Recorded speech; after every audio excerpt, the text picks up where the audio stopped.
Union leaders are rightfully expressing concern and a need for detail after the Prime Minister is asking persons to her Minister of Finance is asking persons to have faith.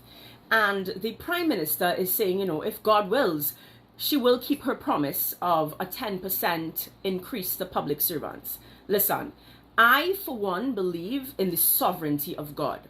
We could make all the plans in the world that we want.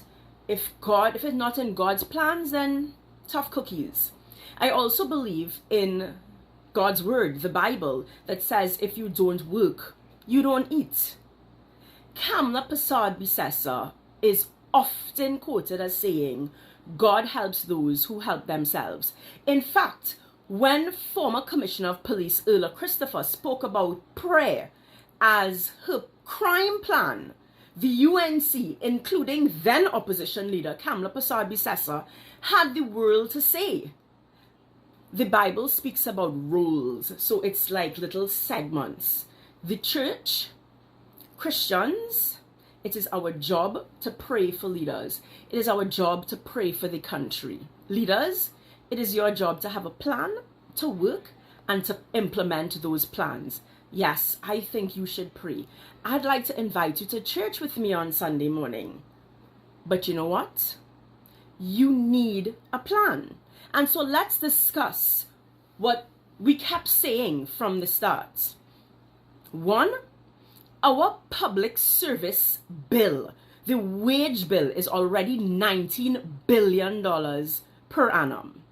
A 10% increase will take that to $20.9 billion per annum. So that's an increase of $1.9 billion.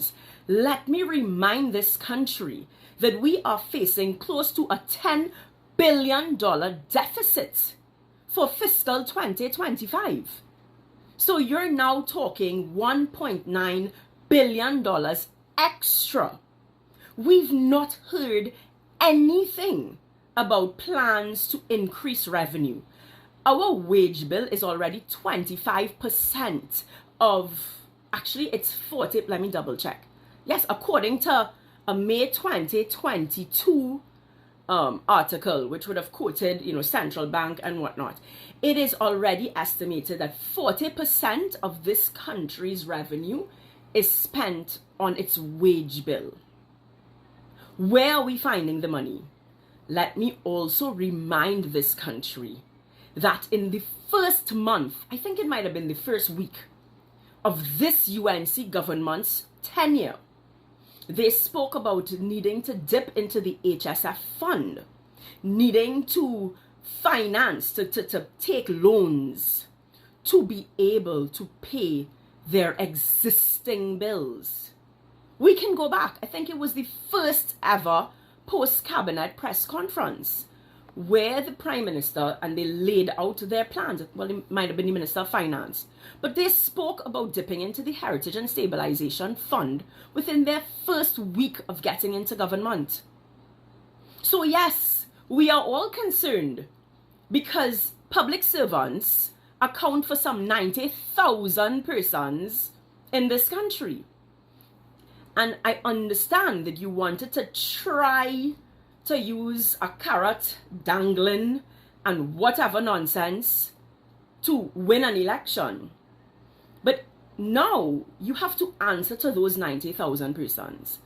Let me break something down further. $1.9 billion extra is just the increase in wages going forward.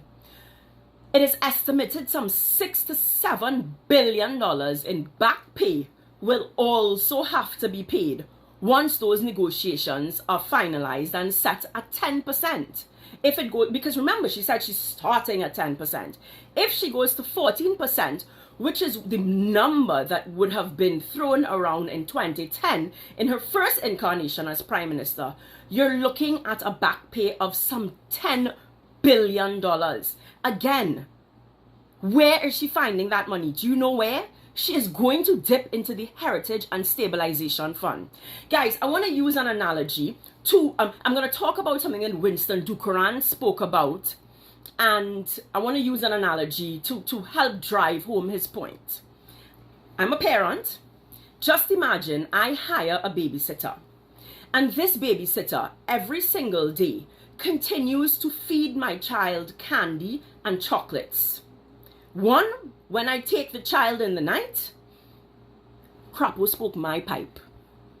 Is me to catch when that whole sugar rush take over.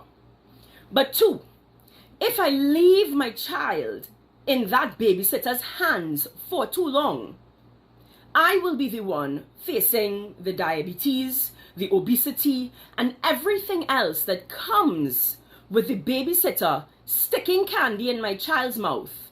She had an easy day.